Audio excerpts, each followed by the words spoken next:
नमस्कार, आप देख रहे प्राइम 24 न्यूज़। मैं हूं रीवा से निखिलेश कुमार सिंह।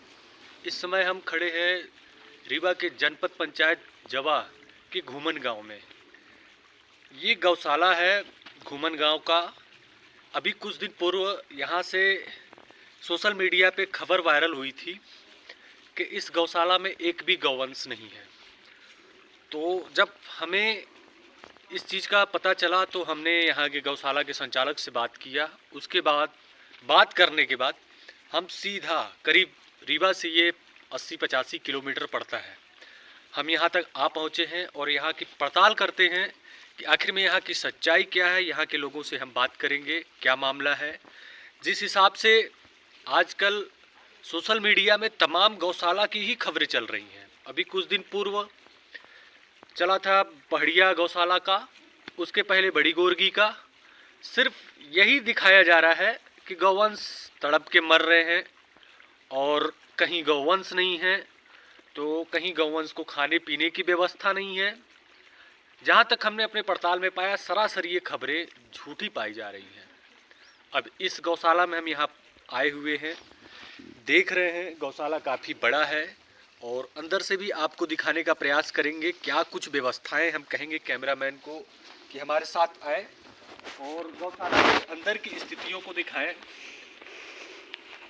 ये हम अंदर प्रवेश कर चुके हैं। यहाँ पे देखिए, ये पानी चलाया जा रहा है, पानी भरा जा रहा है। ये पानी का शेड बनाया गया है, पूरा पानी यहाँ से वहाँ तक लबालब भर दिया गया है।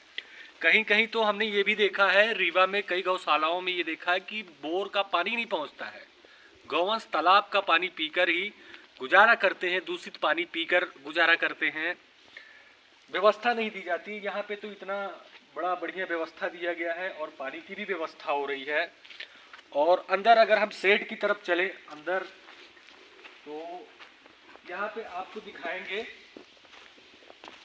कि ये भूसे की व्यवस्था बनाई गई है और शुद्ध जो गेहूं का भूसा होता है, लोग तो आजकल जो धान का वो होता है उसका लगा देते हैं, गेहूं का भी है, धान सभी व्यवस्था है। और ये जो नीचे फर्श पे आप देख रहे हैं, ये गोबर दिख रहा है। अगर यहाँ गौवंश नहीं होते तो गोबर कहाँ से आ जाता? पहला सवाल उन लोगों से है जो इस तरह की खबरों को चला रहे हैं। दूसरा, इन जालियों से हम देख सकते हैं ये गौशाला का ही क्षेत्र है जिसे चारागाह बोला जाता है। कुछ गौवंश यहाँ पे दिख रहे हैं, कुछ गौवंश बाहर की तरफ चरने गए हैं। यहाँ के कर्मचारियों ने जो बोला पत्रकारों से कि गौवंश को ढील दिया जाता है, वो दिन भर चरते हैं, शाम को अपने आप आ जाते हैं। कुछ लोग गौवंश की निगरानी में रहते हैं जो साथ में लेकर आते हैं गौवंश को। अब यहाँ के संचालक हमारे बीच में बने हुए हैं, हम इनसे सीधा सवाल करेंगे कि क्या नाम है भैया आपका? मेरा नाम विवेक मिश्रा है जी और मैं घूमन गौशाला का संचालक हूँ जी। मिश्रा जी, आप देख रहे होंगे खबरों में इस समय चारों तरफ सिर्फ और सिर्फ यही खबर चल रही है, गौशाला भी इस तरह की अनियमितता पाई जा रही है। बिल्कुल। एक खबर आपके यहाँ की भी चला दी गई, बड़े ही प्रतिष्ठित यूट्यूब चैनल है वो चलाए हैं आपकी खबर को। देखा हूँ सर। तो क्या कहेंगे ऐसे लोगों की मानसिक विकृति के ऊपर और जो आरोप लगाए जा रहे हैं? हम तो खुद आए हैं देखने के लिए, आप क्या कहना चाहेंगे? सर, आपके न्यूज़ के माध्यम से मैं बताना चाहता हूँ, पहली बात तो आपको बहुत बहुत धन्यवाद यहाँ आने के लिए और सच्चाई दिखाने के लिए। दूसरी बात मैं ये कह रहा हूँ कि सर हमारे यहाँ नियमित तौर पे पशुओं का देख रेख होता है और हमारे यहाँ भूसा की व्यवस्था है। हमारे यहाँ स्टॉक भी भूसा का है, आपको मैंने दिखाया भी जहाँ न्यूज़ के माध्यम से। और हमारे यहाँ जो हमारे कर्मचारी हैं, आप इनसे भी बात कर सकते हैं। दूसरी चीज़ें जो न्यूज़ में फर्जी खबर उन्होंने वायरल की है, अब वो पता नहीं किस लेवल से कब आए कब देखे, उनको नहीं जानकारी नहीं मिली। हमारे यहाँ तकरीबन 400 के आसपास दोनों सेट में पशु हैं और डेली उनका ख्याल रखा जा रहा है। और रेगुलर वो हमारे 7 कर्मचारी हैं जो पशुओं को दिन में जंगल जाते हैं तो उनका देख रेख करते हैं और शाम को पशु सेट में आके बैठ जाते हैं। जैसा कि उन्होंने आपने बताया कि न्यूज़ में खबर वायरल की गई कि वो फर्जी खबर दिखाए, वो यहाँ कब आए, कैसे आए, उनको कब यहाँ कौन दिखाया खबर? अब आपके माध्यम से देखिए, यहाँ भूसा है, पशु का आना जाना है, यहाँ पे गोबर दिख रहा है आपको, हमारे यहाँ गोबर का स्टॉक देख रहे हैं आप। तो मैं आपकी न्यूज़ के माध्यम से यही कहना चाहूँगा कि खबर चलानी अच्छी बात है, लेकिन खबर को सच्चाई से चलाई जाए तो ज़्यादा अच्छी बात है। और किसी भी आदमी को बदनाम करने के पहले वहाँ की जाँच पड़ताल करनी चाहिए वहाँ ज़मीनी हकीकत वहाँ की पहले देखनी चाहिए और पता करनी चाहिए, गांव से अगल बगल जहाँ से भी हो, या गौ शेड में आके, गौशाला में आके पता करनी चाहिए। और मैं आपके माध्यम से ये भी कहना चाहता हूँ कि जिन्होंने खबर चलाई है, फर्जी खबर, वो हमें आके या किसी भी तरह से प्रमाण दें कि गौशाला यहाँ पे नहीं है, नहीं, मैं उनके खिलाफ भी मैं मानहानि का कार्यवाही करूँगा। और मैं ऐसी वाहियात खबर का खंडन करता हूँ और मैं इसका विरोध करता हूँ आपकी न्यूज़ के माध्यम से। और सभी से मैं हाथ जोड़ के निवेदन करता हूँ कि हमारे पास यहाँ पे जितने भी पशु हैं वो आके देखें, पशु को भी देखें कि हमारे यहाँ के पशु की क्वालिटी क्या है और पशु हैं कैसे, एकदम सारे पशु स्वस्थ हैं। और जैसा कि आपके माध्यम से भी मैं पहले ही बता चुका हूँ कि हमारे यहाँ पानी का, चारा का पूर्णतः व्यवस्था है, रेगुलर चीज़ें ध्यान दी जाती है। निश्चित रूप से जैसा कि हमने देखा है कि अभी भी जो पशु चर रहे हैं वो काफ़ी हिष्ट पुष्ट दिख रहे हैं, और तमाम गौशालाओं में हम जाते हैं तो वहाँ पे भी गौवंश है, लेकिन इस तरह से गौवंश हमने नहीं देखा अब तक। कोई दुबली पतली गाय तो कोई बूढ़ी गाय, ज़्यादातर तो गौशालाओं में ऐसी गाय आती हैं जो दूध नहीं दे सकती हैं और जिनका कोई मतलब नहीं है, वो बुढ़ी हो चुकी हैं। ऐसी गौशालाओं को ही ऐसी गौवंश को ही गौशालाओं में लाके छोड़ दिया जाता है। अब जो गौवंश बूढ़े हो जाते हैं, जिनका खुद अंतिम समय चल रहा होता है, वो कितने दिन तक जिएंगे, इसके लिए सरकार ने डॉक्टर रखा है। डॉक्टर अपना नियमित आके काम कर रहे हैं, गौवंश को सुई दवा दे रहे हैं। अब जिसकी मृत्यु हुई आ जाएगी उसके लिए कोई क्या कर सकता है। दूसरी बात, एक गौशाला एक गाय अगर आप अपने घर में पाले हुए हैं तो उसको पालने के लिए कितना कुछ संसाधन लगता है, पैसा लगता है। आदमी एक गाय तो पाल नहीं सकता, यहाँ 300 गाय को पालना कोई छोटी मोटी बात नहीं है। भले शासन पैसा देती है, मानते हैं, लेकिन 300 गाय को पालना, संचालन करना, कहीं न कहीं कुछ अगर त्रुटि हो भी जाती है उसका सभी को सपोर्ट करना चाहिए। सिर्फ गांव के लोगों को ही नहीं, हर व्यक्ति को गौशाला का सपोर्ट करना चाहिए, क्योंकि ये बड़ा ही पुण्य का काम है, नेक काम है। हमारे हिंदू सनातन धर्म में गौ को माता का दर्जा दिया गया है। यहाँ तक मुख्यमंत्री मोहन यादव ने तो ये भी कहा था कि हर एक हिंदू सनातनी को अपने घर में एक गौवंश को पालना चाहिए। अगर ऐसा होता तो क्या इन गौशालाओं की आवश्यकता पड़ती, ये हमारा सवाल सीधा आपसे है।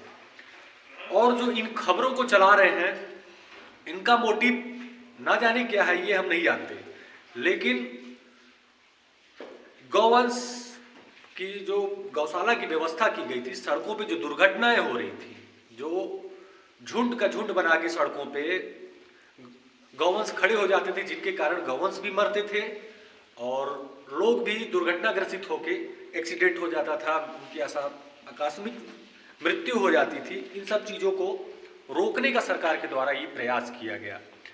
लेकिन जो आजकल देखा ये जा रहा है कि ट्रेंड्स में चल रहा है खबरों में कि गौशाला की खबर दिखा दो, जो संचालन करता है उसको बदनाम कर दो। तो साहब, सिर्फ हम इतना ही कहना चाहेंगे अपने खबर के माध्यम से कि किसी को बदनाम करना बहुत ही आसान है, लेकिन उसकी जगह पे बैठकर काम करना बड़ा मुश्किल है। अब इस खबर को हम यहाँ पे आके दिखा रहे हैं, घूमन गांव में हैं हम, रीवा से 85 से 90 किलोमीटर की दूरी पे हम आए हैं। चाहते तो हम भी वीडियो लेके खबर चला सकते थे, लेकिन सच्चाई दिखाना बहुत ही आवश्यक है, क्योंकि हम जानते हैं यदि गौशाला का निर्माण हुआ है तो गौवंश भी वहां पर होंगे, तभी निर्माण हुआ है, नहीं तो ना होता। ऐसे पत्रकारों को शर्म आना चाहिए। मैं अपने चैनल के माध्यम से साफ ये कहना चाहता हूं कि जो भ्रामक खबरों को बनाते हैं और उसको चलाने का काम करते हैं, कहीं की भी गौशाला हो, भले गौवंश थोड़े ही हैं, लेकिन होंगे जरूर। आप देखते रहिए प्राइम 24 न्यूज। बहुत बहुत धन्यवाद आपका। हमारा नाम है सर राम मणि। आप यहाँ पे क्या काम करते हैं? यहाँ पे हम गोरू चराते हैं। कितने गौवंश हैं यहाँ पे? गौ सच्चाई बताइएगा। यह सच बताएं, 400 गोरू आते हैं। 400 से अधिक हो जाते हैं सर, कम नहीं होते हैं। अधिक कैसे हो जाते हैं? अधिक हो जाते हैं जैसे किसी के गोरू वोरू खेते में गए तो फिर कहीं हमारा ले जा, तो फिर यह होते गांव के आए तो गांव के। अच्छा, कुछ गांव वाले ऐसे भी हैं क्या जो अपने जो गाय दूध नहीं देती है या फिर बुढ़ी हो जाती है उनको ले जाके यहाँ पे छोड़ जाते हैं? हाँ, कुछ ऐसे भी हैं, जैसे आगे बांध लिया था, फिर जैसे तो पहुँचावे का कोशिश करता, ऐसे यहाँ बढ़ जाता। हाँ सर जी, नहीं तो बढ़त नहीं आई, ऐसे 10-20 गोरू पे बढ़ जाता। और फिर उस दिन कुछ लोग खबर बनाने आए हुए थे, यहाँ पे वीडियो बना रहे थे, तो वो बोल रहे थे कि यहाँ पे एक भी गौवंश नहीं है। होएगा तो सर जैसे गोरू ढील गए होंगे, नहीं 5 बजे वो हम बचे आते हैं 6 बजे तक में, 5 से 6 बजे तक में गोरू यहाँ अंदर बैठते हैं।